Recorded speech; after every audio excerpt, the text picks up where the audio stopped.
ọ̀rọ̀ yìí wá lágbára ọ̀rọ̀ yìí dójú ẹ̀ wò mama Faramade Alaso Adura àwọn náà máa tún ti fohùn ránṣẹ́ sí ìyá Queen Naomi lórí ọ̀rọ̀ fídíò tí ìyá Queen Naomi ṣe tán fi ké gbàjarè síjọba ààrẹ Bọ́lá Tinubu pé kán dákun kán bá wọn ṣàforíjì fún ọmọ àwọn òhe nínú fọ́nrán yìí ẹ máa gbọ́ bí ìyá Faramade Alaso Adura bí wọ́n ṣe fohùn lẹ̀ gidigidi tààrà fún mama Queen Naomi wọ́n ní pẹ̀lú gbogbo ọ̀rọ̀ tí wọ́n sọ tán ṣe bí ìgbà wípé àwọn ń ké ǹjẹ́ àti ẹ̀rọ mi ẹkún ẹyọ kan kó jáde lójú ìyá Queen Naomi wọ́n ní àti pàápàá jùlọ gan ǹjẹ́ n tó kàn tiẹ̀ dé nínú gbogbo ọ̀rọ̀ wọ́n ní ǹjẹ́ àwọn ọmọ tí tẹ́mi wọn sọnù síbi stampede ní Ìbàdàn ǹjẹ́ ẹ̀mí títí wọn ṣe kò ṣe pàtàkì ni tó fi ṣe wípé ariwo ọmọ tiwọn kan ṣàbáwọn yọ̀ǹda ọmọ wọn olú ọmọ ló máa wọn ò ní ìyá Queen Naomi òun ló ń pa káàkiri lórí ẹ̀rọ ayélujára ọ̀rọ̀ yìí wá dójú o kódà ìyá Faramade Alaso Adura wọ́n ní ìgbà tí ó bá kúkú fi di inú oṣù kejì ọdún 2025 tá à ń wò lọ́ọ̀kan yìí ìyún February 2025 ó ṣeé ṣe ká kúkú mọ́ gbọ́n kankan mọ́ nípa kéèsì yìí nítorí àwọn tó wà involve ìyún Queen Naomi àti Alhaji Oriyomi Hamzat èèyàn pàtàkì èèyàn tó popular ni wọ́n therefore kí ló dé tí ìyá Queen Naomi tí ò tẹ̀ fẹ́ fi wà sensitive sí ọmọ tí ẹ̀mí wọn sọnù sínú stampede yẹn ọ̀rọ̀ yìí lágbára ó dójú ẹ̀ ìyá Faramade Alaso Adura wọ́n sọ̀rọ̀ tó pọ̀ nínú fọ́nrán yẹn yìnyín ẹ jẹ́ ká túnjọ gbé ìyẹ̀wò kẹ́yìn náà dẹ̀ máa bá mi fèrò tí yín nípa ìsí comment section nípa pé ǹjẹ́ ìfaramọ́ nǹkan sọ àbẹ́yìn ní contrary opinion ẹ máa bá mi jù sí comment ẹ má gbàgbé láti máa follow DIGINAIJA online tv ní Facebook ní YouTube ẹ máa bá mi subscribe ẹ máa like ẹ dẹ̀ máa bá mi share kó máa lọ káàkiri lórí ayélujára ó yá ẹ jẹ́ àjẹjọ wo fọ́nrán yìí. Nigerians àti sentiment ti báyé wa jẹ́ jù àwọn tọmọ wọn kú yẹn ń ṣe ti gbàgbé wọn Naomi ló ń ké kiri ìyá Naomi sunkún lánàá sómi jáde lójú ẹ̀ kò sómi ojú ẹ̀ mi ò fẹ́ fomi ojú ẹ̀ ṣe nǹkan kan àwa tún ṣe àlélẹ́ yìí àwa máa sọ bó ṣe rí ni I am for the masses ìgbà ilẹ̀ ṣẹ̀ṣẹ̀ máa mọ ẹni tó jẹ́ ti masses gangan ìyá Naomi ó ní orúkọ ẹ̀ náà fi sórí flyer nígbà tí ọ̀rọ̀ yẹn ṣẹlẹ̀ fíwà tọmọ ẹ tó lọ sí police station ó ṣe jáde síta kó appeal sí ìjọba ẹ gbà wá o àwọn tí ọmọ wọn sọnù ẹ jọ̀ọ́ báwo la ṣe fẹ́ ṣe ẹ máa rí nǹkan lórí ìwọ nínú àwọn ọ̀rọ̀ tó sọ lánàá ìyá Naomi ó ní ọmọ ẹ ti ń ṣe for the past 10 years irú ẹ pọ̀ irọ́ funfun báláwo how old is your daughter tó ti ṣe charity where is she working who is funding her charity tó bá ń ṣe láti 10 years ago àwa ò mọ̀ ìgbà tó ṣẹ̀ṣẹ̀ fẹ́ òní la mọ̀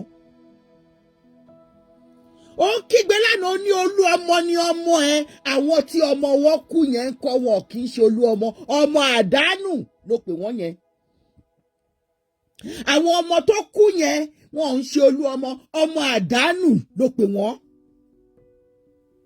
nítorí pé tí a bá ń sọ̀rọ̀ kó máa sọ̀rọ̀ àwọn tó mọ̀ ọ́ gbọ́ wọ́n mọ̀ ọ́ gbọ́ wọn ò tí ì pọ̀ ọmọ ẹ̀ òkú kò sí nǹkan kan tó ṣe ọmọ ẹ̀ oúnjẹ tó já lọ́mọ ẹ̀ jẹ bottle water lọ́mọ ẹ̀ mu tí ò bá mu bottle water ṣépè ìyá Naomi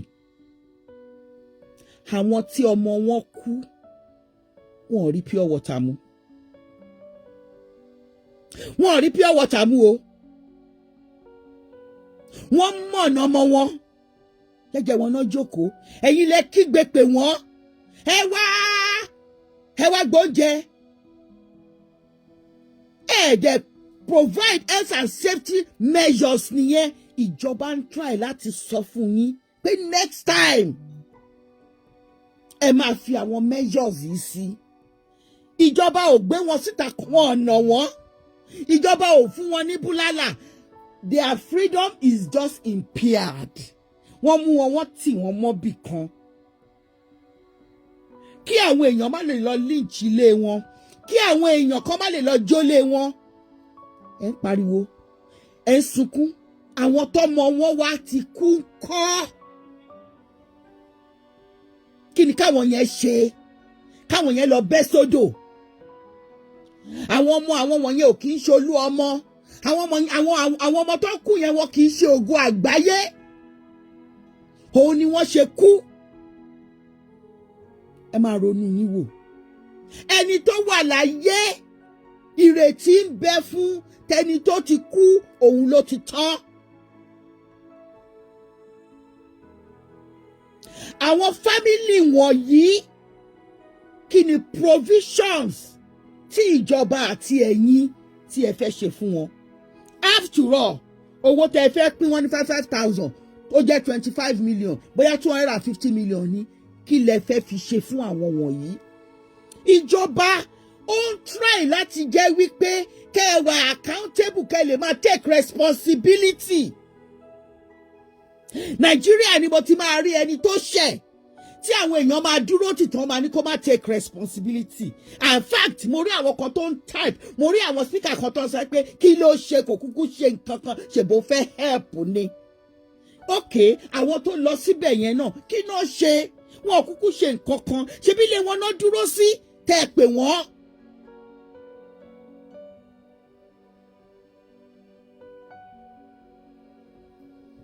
Ṣebí ilé wọn náà dúró sí, tẹ́ ẹ pè wọ́n. Ṣebí ilé wọn náà dúró sí, tẹ́ ẹ pè wọ́n. Ipe ẹ wá gbà o. Because tẹ́ ẹ bá pè wọ́n ni, wọn ò ní lọ síbẹ̀ yẹn. Ẹ dá girigiri wá 0-0 ọmọ ọjọ́ kan, ọmọ tó ṣẹ̀ṣẹ̀ ń yọ nídìí, ọmọ ọjọ́ kan títí ọmọ ọdún 13 la pè o. Ẹ mọ nǹkan tó ń ṣẹlẹ̀, ẹ fi ń wé Anambra, ẹ fi ń wé Abuja, àwọn yẹn adults ni wọ́n. The children, we're talking about children here. Children are the future of Nigerians. And if you treat them anyhow, the Lord God himself will strike you. Àwọn ọmọ kékeré ni wọ́n kú. Àwọn òbí bíi tiẹ̀ àti tèmi ni wọ́n sọ ọmọ nù. Tí ẹ̀mí bá ń bẹ, ìrètí ń bẹ. Bye. Tó bá fi máa di February tẹ́ bá gbọ́ nǹkan kan nípa kéèsì mọ́, kẹ́ wá fọwọ́ rẹ̀ mí mú. Mo ní wọ́n máa da kéèsì yìí dànù ni, ṣé ẹ̀yin náà ò mọ̀ ni? Àwọn tí wọ́n kú, kí ni wọ́n fẹ́ ṣe fún wọn? Tó bá yá sí DPP Ọ̀yọ́ State máa fẹ́ pé òun ò ní jurisdiction láti try wọn. And that is how at the end of the day, àfọ̀pẹ́ fọlọ́hún, Olúwa yọ òun, Olúwa ṣe gbá, Olúwa yàn wọ́n kúrò la máa gbọ́. Àwọn tí ọmọ wọn ti kú kọ́. Gbogbo wa la mọ̀ náà pé correctional service ní Nàìjíríà ó ní preferential treatment fún àwọn tó bá lówó tàbí àwọn tó bá ga nínú ayé bí Oriyomi Hamzat àti Naomi. Tí àwọn ìjọba ò bá ṣe nǹkan kan tí wọ́n kọ́wọ́ lọ́wọ́ tó ṣe pé yeah, we have been doing something, we are taking statement, we are doing investigation. Oriyomi wà nílé ẹ̀, tí Naomi náà wà nílé ẹ̀, ẹnu tẹ́ fi ń pe Adégún iná lẹ máa fi pe Adéògùn. Ṣé torí pé jọyọ Oriyomi náà ni? Ṣé torí pé jẹ́ Naomi ni? Ìyẹn náà ṣe ti kó wọn sẹ́wọ̀n. Tó bá jẹ́rú bí pẹ́ ní báyìí, wọ́n ti gbé sẹ́wọ̀n. Tó bá jẹ́rú lágbájá ni tí ò mọ̀ èèyàn, wọ́n ti gbé sẹ́wọ̀n. Ẹ̀yin náà lẹ máa sọ bẹ́ẹ̀.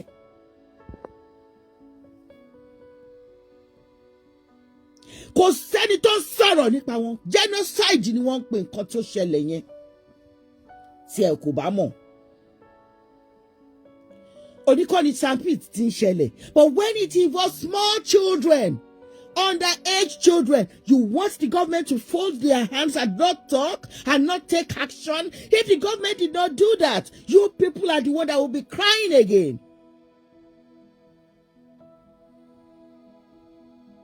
These children, they have families, they have mothers, they have fathers. Majority of the children that died, if we do the survey of them, we will see that they are children of single parents. Nobody is talking about them. Ìwọ ya Naomi, kàkà kó take responsibility. Ọ̀káwọ́lẹ́wọ̀ kárìlẹ́rì oní orí lámọ̀ ẹ fẹ́ ṣe ogun àgbáyé lámọ̀ ẹ Olúwamọ̀ yéé. Àwọn tọ́mọ wọn kú yẹn kọ́. àwọn tọ́mọ wọn kú yẹn ńkọ́ àwọn yẹn ò kí ọmọ àdánù làwọn wọ̀nyẹn ọmọ kọ́mọ ọmọ ṣá làwọn tọ́mọ wọn kú ní àwọn tí ó kú rádà. That is what you are saying. We should learn the act of taking responsibility.